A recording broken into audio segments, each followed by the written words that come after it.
చౌడేపల్లి గ్రామ వాస్తవ్యులకు, పిల్లలకు, పెద్దలకు అందరకు ముందుగా నా హృదయపూర్వకమైనటువంటి ధన్యవాదాలు అర్పించుకుంటున్నాను.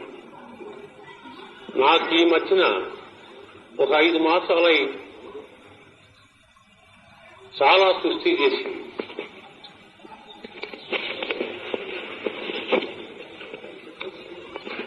తరువాత మిత్రులు సుదర్శనం గారు, నరసింహులు గారు మెడ్రాస్ వచ్చి మీరు చౌడేపల్లిలో ఉండేటువంటి మృత్యుంజయేశ్వర స్వామికి ప్రార్థన చేసుకుంటే మీకు కుదరపడుతుందని చెప్పి చెబితే ఆ రోజునే సరే అని చెప్పి నిశ్చయం చేసుకుని భగవంతుని ధ్యానం స్టార్ట్ చేశాను. అప్పటి నుంచి కొంచెం కుదరపడి ఈ రోజు ఇంకా పూర్తిగా ఆరోగ్యం కుదరకపోయినప్పటికీ కొంత మటుకు కుదరపడింది కాబట్టి అది దేవుడి దయ వల్ల వచ్చి సేవ చేసుకెడితే బాగుంటుందనేటువంటి ఉద్దేశంతో బయలుదేరి వచ్చాను. అదే కాకుండా ముఖ్యంగా ప్రతి వాడికి సొంత ఊరు వెళ్లి 10 మంది స్నేహితుల్ని, 10 మంది మిత్రుల్ని, బంధువుల్ని అందరినీ చూసుకొస్తే చాలా కుతూహలంగా ఉంటుంది కాదు. ఏ పట్టణాల్లో ఉంటున్నా సొంత ఊరు అనేటువంటి మమకారం పోదు. అందుకని ఈ చౌడేపల్లి గ్రామం నా సొంత ఊరులాగా అనిపించింది. కారణం నాకు ఇంతకుముందు తెలియకపోయినప్పటికీ కారణం ఏమిటంటే మాది చౌటపల్లి, గుడివాడ తాలూకా, కృష్ణా డిస్ట్రిక్ట్ లో చౌటపల్లి అనేటువంటి మా ఊరు. ఇది చౌడేపల్లి.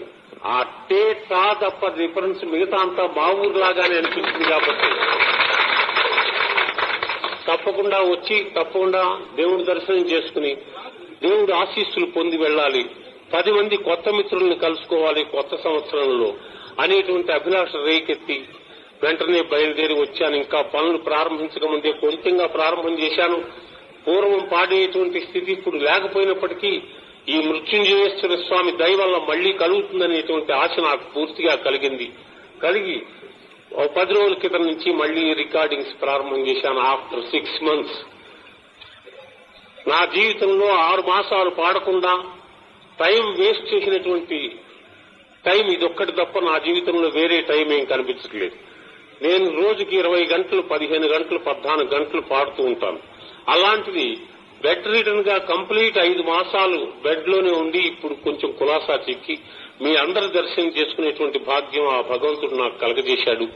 మీలాంటి మిత్రులందరూ ఇంత అభిమానంతో నన్ను గౌరవించి నా సంగీతం ఉండేటువంటి దాని మీద ఉన్నటువంటి మమకారం కొద్దీ నన్ను కూడా మీలో ఒకడిగా చేసుకుని ఇంత గౌరవం చేసి ఇక్కడ ఈ సన్మానం జరిపినందుకు 10 మంది స్నేహితులు నాకు కలిసినందుకు ఇదంతా ఆ అభీష్ట మృత్యుంజయేశ్వర స్వామి తాలూకు అనుగ్రహం అని అనుకుంటూ ఇప్పుడు వారెవరు చెప్పారు.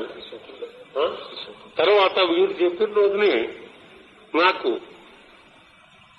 పుట్టపర్తి సాయిబాబాని గురించి వీరును, మృత్యుంజయేశ్వర స్వామిని గురించి నరసింహులు గారు, సుదర్శన్ గారు ఇద్దరు చెప్పిన రోజున ఆ రోజున రాత్రి నేను పడుకున్నప్పుడు తప్పకుండా ధ్యానం చేసుకోవాల్సిందని చెప్పి మళ్లీ కల్లో వీరిద్దరే కనిపించి చెబుతూ ఉంటే ఆ స్వాములను నేను స్వయంగా చూశాను. ఆ చూసిన అదృష్టం కొద్దీ వచ్చి ఇక్కడ దేవుడి దర్శనం చేసుకోవాలి, దేవుడికి అభిషేకం చేసుకుంటే నేను బతుకున్నంత కాలం పాడుకునే స్థితి కలిగిస్తాడనేటువంటి అదృష్టం నాకు కలుగుతుందని చెప్పి అదే ఉద్దేశంతో వచ్చాను. మీ అందరి తాలూకు 10 మంది పెద్దలని, పిల్లల్ని అందరినీ కూడా ఈ ఊళ్ళో నా అదృష్టం కొద్దీ చూడగలిగాను. ఇంత ప్రేమతో ఉండేటువంటి ప్రజలకు అందరికీ నా హృదయపూర్వకమైనటువంటి ధన్యవాదాలు, నమస్కారాలు తెలియపరచుకుంటూ ఇంత ఉత్సాహంతో మీరు వచ్చారు కాబట్టి నేనేమీ పాడకుండా పోయాననేటువంటి నిరుత్సాహం మీలో ఉండకూడదు. అందుకోసమని నా గ్రామ్ ఫోన్ రికార్డు భగవంతునికి అర్పితం చేసుకున్న, నా హృదయాన్ని అర్పితం చేసుకున్నటువంటి పాట పద్యం, ఆ పద్యం ఒకటి పాడే స్థితిలో లేను కాబట్టి ఆ పద్యం ఒకటి పాడేసి మీకు నిరుత్సాహం కలగకుండా ఆ భగవంతునికి నా హృదయాన్ని అర్పిస్తూ ఒక పద్యం పాడుకుని నా ఉపన్యాసాన్ని ముగిస్తాను. కూర్చుండమాయింత కురిచీలు లేవు నా ప్రణయాంకమీ సిద్ధపరచంతి, కూర్చుండమాకు కురిచీలు లేవు నా ప్రణయాంకమీ సిద్ధపరచంతి, పాద్యమునిడమాకు పన్నీరు లేదు నా కన్నీళ్లతో నుండి